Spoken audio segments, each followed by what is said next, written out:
আসসালামু আলাইকুম। Technique easy এডুকেশনের পক্ষ থেকে আপনাদের সবাইকে স্বাগতম জানাচ্ছি। প্রিয় শিক্ষার্থীরা, চলে আসলাম নতুন আরও একটা পর্ব নিয়ে। আজকের পর্বে আমরা কয়েকটি এমসিকিউ প্রশ্নের সমাধান করব। এখানে প্রথমে যে এমসিকিউটি আমরা দেখতে পাচ্ছি, এখানে বলা হলো সমবাহু ত্রিভুজের একটি বাহুকে উভয় দিকে বর্ধিত করলে উৎপন্ন বহিস্থ কোণদ্বয়ের বিয়োগফল কত? সমবাহু ত্রিভুজের একটি বাহুকে উভয় দিকে বর্ধিত করলে উৎপন্ন বহিস্থ কোণদ্বয়ের বিয়োগফল কত? তো এখানে যে বিষয়টা লক্ষণীয়, সমবাহু ত্রিভুজ, যে ত্রিভুজের সবগুলো বাহু সমান থাকে, আর সবগুলো বাহু সমান থাকার ফলে সবগুলো কোণও সমান হয়, আর এই ক্ষেত্রে প্রত্যেকটা কোণ হয়ে যায় ৬০ ডিগ্রি করে। সমবাহু ত্রিভুজের প্রত্যেকটা কোণ ৬০ ডিগ্রি। তাহলে এই কোণটাও ৬০ ডিগ্রি, এই কোণটাও ৬০ ডিগ্রি, এই কোণটাও ৬০ ডিগ্রি, কারণ ত্রিভুজের তিন কোণের সমষ্টি ১৮০ ডিগ্রি। এখন আমাদেরকে বললো সমবাহু ত্রিভুজের একটি বাহুকে উভয় দিকে বর্ধিত করার জন্য। তো আমরা যদি একটা কাজ করি, মনে করেন যে এই যে সমবাহু ত্রিভুজ, আমি এই বাহুটাকে যদি উভয় দিকে বর্ধিত করি, এই যে এই দিকেও বর্ধিত করলাম, আবার এই দিকেও বর্ধিত করলাম, এই দিকেও বর্ধিত করলাম, এই দিকেও বর্ধিত করলাম, তাহলে বর্ধিত করার ফলে কি হবে? ত্রিভুজের বাহিরে এখানে একটা কোণ তৈরি হবে, ত্রিভুজের বাহিরে এখানে একটা কোণ তৈরি হবে। এদেরকে বলা হয় বহিস্থ কোণ।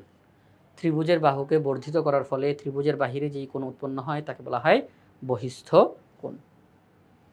তো ত্রিভুজের এই যে সমবাহু ত্রিভুজ, এটার এই বাহুটাকে আমরা এইদিকেও বর্ধিত করলাম, এইদিকেও বর্ধিত করলাম, তাহলে এখানেও একটা বহিস্থ কোণ, এখানেও একটা বহিস্থ কোণ। আমাদেরকে বলছে এই যে দুইটা বহিস্থ কোণ হইল, এদের বিয়োগফল কত? বিয়োগফল মানে কি? একটা থেকে আরেকটাকে বিয়োগ করা। তাহলে আসেন এটার মান কত আগে সেটা বের করি। প্রিয় শিক্ষার্থীরা, আমরা যদি এখান থেকে একেবারে এই পর্যন্ত আসি, তাহলে পুরোটাকে আমরা কি বলবো বলেন? সরল কোণ। এখান থেকে একেবারে এই পর্যন্ত পুরোটাকে বলা হবে এক সরল কোণ। এক সরল কোণ মানে ১৮০ ডিগ্রি। ১৮০ ডিগ্রির মধ্যে এতটুকুর মান যেহেতু ৬০, তাহলে এতটুকুর মান হবে ১২০। এতটুকুর মান কত? ১২০। তাহলে একটা বহিস্থ কোণ ১২০ ডিগ্রি।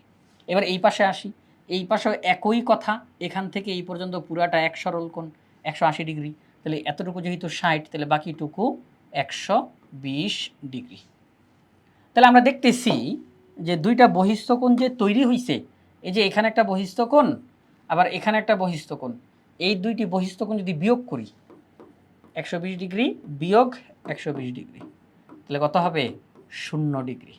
অর্থাৎ সমবাহু ত্রিভুজের একটি বাহুকে যদি উভয় দিকে বর্ধিত করা হয়, তাহলে যেই দুইটি বহিস্থ কোণ উৎপন্ন হবে তাদের বিয়োগফল হলো ০ ডিগ্রি। ০ ডিগ্রি ক নম্বর অপশনে রয়েছে, এটি হচ্ছে সঠিক উত্তর। এবার আমরা যে পরবর্তী প্রশ্নে ২ নম্বর প্রশ্ন বলছে পাশের চিত্রে। কোথায় পাশের চিত্র? চলে আমরা একটু পাশের চিত্র দেখি। এখানে হয়তো বা জায়গা ছিল না, এই জন্য চিত্রটা দেখানো যাচ্ছে না। এখান থেকে আমরা এখন চিত্রটা দেখব। আচ্ছা, এই যে আমরা এখানে একটা চিত্র দেখতে পাচ্ছি। এই যে চিত্রটা, এওসি, এওবি, এওডি, তিনটা কোণ দেখা যাচ্ছে এখানে। তিনটা অপশন আছে, দেখি কোনটা কোনটা সঠিক। প্রথম যে অপশন, এখানে বলা হলো কোণ এওসি একটি সূক্ষ্মকোণ। এই চিত্রের কোণ এওসি একটি সূক্ষ্মকোণ। দেখি আমরা এখানের মধ্যে এ ও সি, এইটা সূক্ষ্মকোণ। তারা বলতেছে যে এই কোণটা হচ্ছে সূক্ষ্মকোণ এওসি, এবং এটা সঠিক। কেন? কারণ আমরা দেখতে পাচ্ছি যে এই যে দাগটা, তাহলে এখান থেকে এই বরাবর পুরাটা হবে ৯০। পুরাটা কি হবে? ৯০। তাহলে পুরাটা যদি হয় ৯০, তাহলে এই কোণটা তো ৯০-এর চেয়ে ছোট দেখা যাচ্ছে। এই কোণটা ৯০ ডিগ্রির চেয়ে ছোট দেখা যাচ্ছে, তার মানে এটা হচ্ছে সূক্ষ্মকোণ। এটা কি কোণ? সূক্ষ্মকোণ। তাহলে কোণ এ ও সি হলো সূক্ষ্মকোণ, এটা সঠিক। কোণ এ ও বি একটি সমকোণ। এ ও বি, এটা পুরোটা, হ্যাঁ এটা সমকোণ মানে ৯০ ডিগ্রি। সমকোণ মানে ৯০ ডিগ্রি, এইটাও সঠিক। ৩ নম্বর অপশনে বলছে কোণ এওডি একটি প্রবৃদ্ধ কোণ। প্রবৃদ্ধ কোণ। কোণ এওডি, এওডি প্রবৃদ্ধ কোণ। এখন কথা হচ্ছে কোণ এওডি এটা প্রবৃদ্ধ কোণ কিনা। প্রবৃদ্ধ কোণ কাকে বলা হয়? প্রবৃদ্ধ কোণ বলা হয় ১৮০ ডিগ্রির চেয়ে বড়, ৩৬০ ডিগ্রির চেয়ে ছোট কোণকে বলা হয় প্রবৃদ্ধ কোণ। অর্থাৎ প্রবৃদ্ধ কোণের সীমানাটা কি? এই কোণটা ১৮০ ডিগ্রির বড় হবে, ৩৬০ ডিগ্রির ছোট হবে, এর ভিতরেই থাকবে, এই রেঞ্জের ভিতরে। তো আমরা যে দেখতেছি এখানে যে চিত্রতে এ ও ডি, এই যে কোণটা, এই কোণটা দেখেন সরল কোণ কোনটা? এখান থেকে যদি বরাবর দাগটা নিই, এখান থেকে বরাবর যদি দাগটা নিই, তাহলে এই পুরোটা হবে সরল কোণ 180 ডিগ্রি। তাহলে এই কোণটা আপনারাই বলেন, যে এখান থেকে যেটা তৈরি হইল, এখান থেকে যেটা তৈরি হইল এ ও ডি, এই কোণটা কি 180 ডিগ্রির চাইতেও বড় দেখা যাচ্ছে, নাকি এই কোণটা 180 ডিগ্রির চাইতে ছোট দেখা যাচ্ছে? এই পুরাটা হচ্ছে 180, সেখানে এই কোণটা তো 180 ডিগ্রির চাইতেও ছোট দেখা যাচ্ছে। তার মানে এই কোণটা শর্ত মিলে নাই, এই কোণটা প্রবৃদ্ধ কোণ না, এটা স্থূল কোণ। হ্যাঁ, এটা স্থূল কোণ, 90 ডিগ্রির বড়, 180 ডিগ্রির ছোট, স্থূল কোণ। কিন্তু এটা প্রবৃদ্ধ কোণ না। প্রবৃদ্ধ কোণ হতে হলে যে শর্ত 180 ডিগ্রির বড়, 360 ডিগ্রির ছোট, এটা তো 180 ডিগ্রির ছোট, বড় তো হয় নাই, তাহলে এটা প্রবৃদ্ধ কোণ না। তাহলে আমরা দেখলাম 1 ও 2 সঠিক, 1 ও 2 এখানে গ নাম্বার অপশনে রয়েছে, তাহলে গ নাম্বার অপশনটি হচ্ছে সঠিক উত্তর। পরবর্তী প্রশ্নে যাই। এখানে এসে একটা চিত্র দেওয়া আমরা দেখতেছি,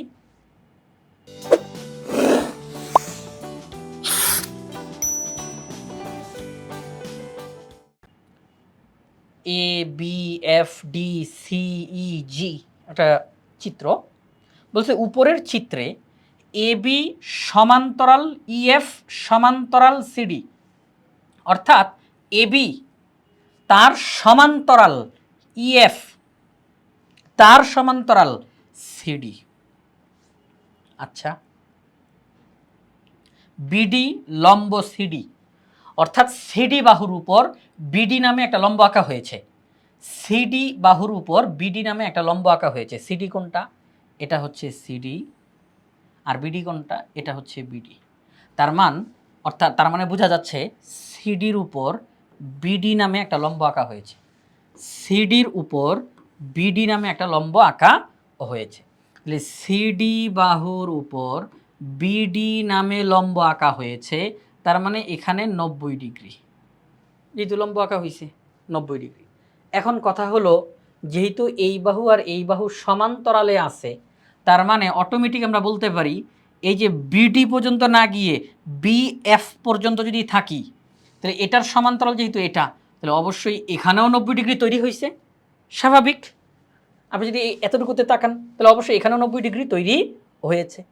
এবার আপনি যদি চিত্রটাকে একটু উল্টা করে ভাবেন, আমরা কি বলতে পারি না, যেহেতু এটা এটা এটা তিনোটাই যেহেতু সমান্তরাল, অর্থাৎ কোনো আঁকা বাঁকা না, তিনোটাই সমান্তরাল, তাহলে আমরা বলতে পারি এই ডিবি এটা এ বির উপরে লম্ব, এ বি তার উপরে ডিবি নামে একটা লম্ব আঁকা হয়েছে। এটা হচ্ছে এ বি, এ বি, এই এ বির উপর ডিবি নামে একটা লম্ব আঁকা হয়েছে, তার মানে এখানেও 90 ডিগ্রি, ঠিক তো? তাহলে এটাও 90, এটাও 90, এখানেও 90 ডিগ্রি তৈরি হয়েছে। এটা কিভাবে করে বুঝলাম? যেহেতু প্রশ্নে বলছে এবি ইএফ সিডি তিনোটাই সমান্তরাল, তিনোটাই সমান্তরাল, এবং সিডি বাহুর উপর বিডি নামে একটা লম্ব আঁকা হয়েছে, তাহলে এখানে 90 ডিগ্রি অটোমেটিক হয়েছে। এইটা যেহেতু সমান্তরাল, তাহলে এটার মধ্যে 90 ডিগ্রি হয়েছে। তো এখন এখানের কোণের মানটা কত হবে? আমি বলতেই পারি এই ডিবি এই এ বির উপরে এই যে লম্ব আকারে আছে, যেহেতু এরা সবাই সমান্তরাল, যেহেতু এরা সবাই সমান্তরাল, তাহলে এই ডিবি এ বির উপরেও লম্ব আকারে আছে, তাহলে এখানেও 90 ডিগ্রি। ক্লিয়ার? আশা করি আর কোনো কনফিউশন নাই। এখন আমাদেরকে বলছে এই চিত্রের আলোকে 3 এবং 4 এই দুইটা প্রশ্নের উত্তর করার জন্য কোন এ ই এফ এর মান কত? এ ই এফ, এ ই এফ, এই কোণের মান জানতে চাই। এই যে পুরাটা না, কিন্তু পুরাটা না, জাস্ট এতটুকু, এ ই এফ, এই এতটুকুর মান জানতে চাই। চিত্রতে কিন্তু আরও দুইটা মান আছে, এখানে একটা মান দেওয়া 120 ডিগ্রি, এখানে একটা মান দেওয়া 150 ডিগ্রি। আচ্ছা ঠিক আছে, আমরা দেখলাম। আমাদের কাছে জানতে চাই কোন এ ই এফ, এই কোণের মান আমাদের কাছে তারা জানতে চায়। প্রিয় শিক্ষার্থীরা সবাই খুব ভালো করে খেয়াল করেন তো, এ বি এফ ই, এইটাকে কি আমরা একটা ত্রিভুজ বলতে পারি না? পুরাটার দিকে তাকায়েন না, পুরাটার দিকে তাকায়েন না। এ বি এফ ই একটা চতুর্ভুজ বলা যায়? চতুর্ভুজ বলা যায়। তো একটা চতুর্ভুজের মধ্যে 4টা কোণ থাকে, 4 কোণের সমষ্টি 360 ডিগ্রি। একটি চতুর্ভুজের মধ্যে 4টা কোণ, 4 কোণের সমষ্টি 360 ডিগ্রি। তো আমরা দেখতেছি এই চতুর্ভুজের মধ্যে এই কোণের মান 120, এটা তো আমরা জানি সমকোণ, তার মানে 90, এইটাও সমকোণ, তার মানে 90। তাহলে এই কোণের মান বের করাটা কোনো সমস্যা না। আমরা কি করব, 4 কোণের সমষ্টি যেহেতু 360 ডিগ্রি, সেখান থেকে আমরা বাদ দিয়ে দেই 120 ডিগ্রিকে, সেখান থেকে আমরা বাদ দিয়ে দেই 90 ডিগ্রিকে, আমরা বাদ দিয়ে দিই আবার 90 ডিগ্রিকে। তাহলে যেই মানটা আমরা পাবো বুঝবো সেটা হচ্ছে এই অবশিষ্ট কোণের মান। তাহলে 90 90 180, 180 আর 120 হচ্ছে 300। তো 360 থেকে 300 বাদ দিলে আর থাকে 60 ডিগ্রি। কত ডিগ্রি? 60 ডিগ্রি। তাহলে আমরা বলতে পারি এতটুকুর মান হচ্ছে 60 ডিগ্রি। আমরা এটাকে চতুর্ভুজের হিসাবে রেজাল্ট বের করে ফেললাম। এ বি এফ ই একটি চতুর্ভুজ, চতুর্ভুজের 4টা কোণের মধ্যে 3টা কোণের মান আমরা জানি 120, 90, 90। তাহলে চতুর্থ কোণের মান বের করা সম্ভব। 360 ডিগ্রি থেকে এই 3টা কোণের মান বাদ দিলে আর থাকে 60 ডিগ্রি, তার মানে এই কোণের মান 60 ডিগ্রি। ওকে, তো 60 ডিগ্রি এখানে খ নম্বর অপশনে রয়েছে, এটি হচ্ছে সঠিক উত্তর। 4 নম্বর প্রশ্ন, কোণ বিএফই এর মান কত? বিএফই, বিএফই এই কোণের মান তারা জানতে চায়। আপনারা সবাই জানেন এই কোণের মান হচ্ছে 90 ডিগ্রি। তো 90 ডিগ্রি এখানে গ নম্বর অপশনে রয়েছে। তাহলে আমরা বলতে পারি কোণ বিএফই এর মান হচ্ছে 90 ডিগ্রি।